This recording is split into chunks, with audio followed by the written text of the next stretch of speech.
The Recumbent bike is an effective and safe low-impact cardio machine to improve your cardiovascular fitness and lower body strength. Compared to the upright bike, the Recumbent bike has a backrest that many people find more comfortable as it helps reduce back strain. Here's how to do it correctly. Sit down on the Recumbent bike, ensuring your back is firmly against the backrest. Place your feet on the center of the pedals.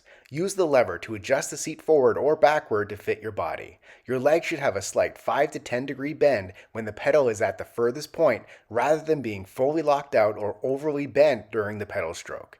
Press the power button to turn on the bike's display console. Choose a workout program if your bike has preset options, or select the manual mode to increase the resistance level based on your workout goals and fitness level. Begin pedaling while keeping your back straight and pressed against the backrest and your hands on the side handles. Use a smooth, continuous pedaling motion rather than jerky, uneven strokes.